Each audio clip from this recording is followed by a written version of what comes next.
రాష్ట్రంలో కూటమి ప్రభుత్వం అమలు చేసే పథకాలకు ఆదర్శనీయుల పేర్లు, మహనీయుల పేర్లు పెట్టడం అభినందనీయమని గుంటూరు జిల్లా బీజేపీ అధికార ప్రతినిధి టి అనంతాచార్యులు అన్నారు. గంగానంపేటలోని తన స్వగృహంలో ఏర్పాటు చేసిన మీడియా సమావేశంలో ప్రభుత్వం తీసుకున్న నిర్ణయాలని కొనియాడారు. రాష్ట్రంలో కొత్తగా ఏర్పడిన కూటమి ప్రభుత్వం అమలు చేస్తున్న పథకాలకు మహనీయుల పేర్లు పెట్టడం అభినందనీయమని బీజేపీ పేర్కొంది. గంగనంపేటలోని బీజేపీ అధికార ప్రతినిధి నివాసంలో మీడియా సమావేశంలో అనంతాచార్యులు మాట్లాడుతూ ప్రభుత్వం విద్యా సంస్థలు అమలు చేసే మధ్యాహ్న భోజన పథకానికి డొక్కా సీతమ్మ పేరు పెట్టడం ఎంతో సంతోషంగా ఉందని అన్నారు. అలాగే విద్యార్థులకు విద్యా కానుక ద్వారా అందించే పథకానికి ప్రముఖ విద్యావేత్త డాక్టర్ సర్వేపల్లి రాధాకృష్ణన్ పేరు పెట్టడం, అలాగే విద్యార్థులకు ప్రతిభా పురస్కారాలు అందజేసే భారతరత్న డాక్టర్ అబ్దుల్ కలాం పేరుతో ఇవ్వడం చాలా గొప్ప విషయమని ఆయన అన్నారు. ఇలా పేర్లు పెట్టడం ద్వారా విద్యార్థుల వారికి స్ఫూర్తిని కలిగించినట్లవుతుందని అనంతాచార్యులు పేర్కొన్నారు. అలాగే బీజేపీ పట్టణ అధ్యక్షుడు అడప సంపత్రాయుడు మాట్లాడుతూ నూతనంగా ఏర్పడిన కూటమి ప్రభుత్వం తీసుకున్న నిర్ణయాలకి ఆయన హర్షం తెలియజేశారు. హెల్త్ యూనివర్సిటీకి ఎన్టీఆర్ హెల్త్ యూనివర్సిటీగా పేరు మార్చడం చాలా సంతోషంగా ఉందని ఆయన పేర్కొన్నారు. అలాగే ఈ కార్యక్రమంలో కట్టారి వాసుదేవ నాయుడుతో పాటు పలువురు నాయకులు పాల్గొన్నారు. నూతన ప్రభుత్వం తను చేపట్టినటువంటి అనేక పథకాలని అమలు చేస్తున్నది. ఆ పథకాలకి పూర్వం ఉన్నట్టు కాకుండా ప్రస్తుతం అనేక మంది మహనీయులు, దేశభక్తులు, వివిధ రంగాలలో మహోన్నత శిఖరాలు అందుకున్నటువంటి వ్యక్తుల పేర్లని ఉంచటం అనేటువంటిది చాలా ముదావహమైనటువంటి విషయం, అభినందనీయమైనటువంటి విషయం. ముఖ్యంగా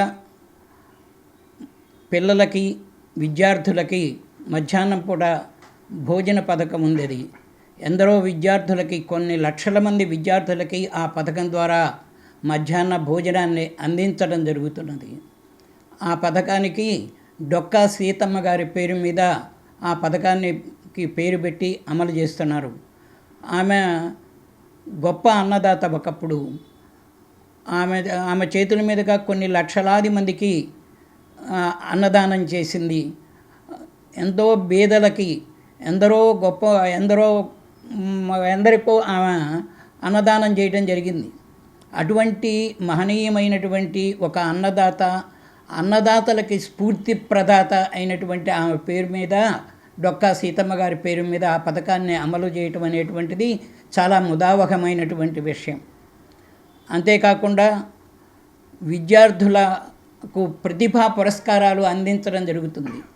ఆ పథకానికి మరి భారతరత్న అందుకున్నటువంటి గొప్ప శాస్త్రజ్ఞుడు, ప్రపంచంలోనే గొప్పగా పేరెన్నికగన్నటువంటి విజ్ఞానవేత్త, మిస్సైల్ మ్యాన్గా అందరికీ తెలిసినటువంటి వ్యక్తి, ఆయన యొక్క జీవితం ఎందరికో ఆదర్శప్రాయంగా నిలిచింది. ఆయన అబ్దుల్ కలాం గారి పేరు మీద ప్రతిభా పురస్కారాలు ఇచ్చేటువంటి పథకాన్ని అమలు చేయటం జరుగుతుంది. ఇదంతా విద్యార్థులకి స్ఫూర్తినిస్తుంది. ఆయన జీవితమే విద్యార్థులకు స్ఫూర్తినిచ్చేటువంటిది. ఆయన బయోగ్రఫీ చదివి ఎందరో స్ఫూర్తి పొందినటువంటి వాళ్ళు ఉన్నారు. అటువంటి మహోన్నత వ్యక్తి పేరు మీదుగా ఆ పథకాన్ని అమలు జరపడం అనేటువంటిది ఎంతో ఆనందించదగినటువంటి విషయం. స్వార్థం లేకుండా దేశంలో ఉన్న ఎంతో ఉన్నతమైన వ్యక్తుల యొక్క పేర్లతో పథకాలకి పేర్లు పెట్టడం చాలా సంతోషదాయకం. ఈ విషయాన్ని జనసేన అధ్యక్షుడు పవన్ కళ్యాణ్ గారు ఎన్నికల సమయంలో కూడా చెప్పటం,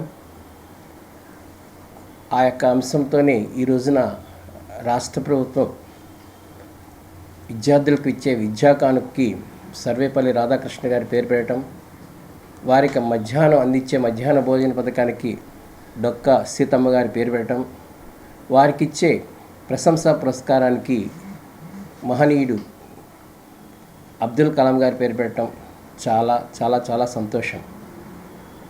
ఇదే విధంగా రాష్ట్రంలో చాలా చోట్ల మనం ప్రతి మండలం కేంద్రంలో కూడా కేంద్ర ప్రభుత్వం యొక్క నిధులతో ఏర్పాటు చేసిన ఆరోగ్య కేంద్రాలకి కేంద్రం ఇచ్చిన పేరు ఆయుష్మాన్ మందిర్.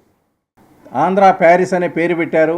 ఆ ఆంధ్ర ప్యారిస్ అనడానికి గుర్తు రావటానికి గుర్తు వచ్చేట్లుగా ఇప్పుడున్నటువంటి మినిస్టర్ గారు, కేంద్ర మినిస్టర్ గారు, అదేవిధంగా మన మినిస్టర్ గారు చంద్రబాబు నాయుడు మన తెనాలికి మంచి భవిష్యత్తు ఉంది, అన్ని రంగాల్లో వీళ్ళు మంచి మేధావులు కాబట్టి, తర్వాత ఇప్పుడు వచ్చినటువంటి క్యాబినెట్ కూడా చాలా తెలివిగలలో మంచి కష్టపడి 17 గంటలు సీఎం గారు పనిచేస్తూ ఉంటే వీళ్ళు కూడా 17 గంటలు చేయాలనే ఉత్సాహంతో ఉండే క్యాబినెట్ ఎన్నుకున్నారు కాబట్టి, అదేవిధంగా మన ఆంధ్రాకి అదేవిధంగా మన తెనాలికి మంచి భవిష్యత్తు ఉంటుందని, వీళ్ళు నిద్రాహారం లేకుండా మన తెనాలికి భవిష్యత్తు బాగుండేట్టుగా అన్ని రంగాల్లో డెవలప్ అవుతుంది కోరుకుంటూ ఈ పేర్లు మార్చినందుకు మన బీజేపీ, తెలుగుదేశం, జనసేన మినిస్టర్కి అందరికీ ధన్యవాదాలు తెలుపుతూ మన బీజేపీ తరఫున మేము ధన్యవాదాలు తెలుపుతాం.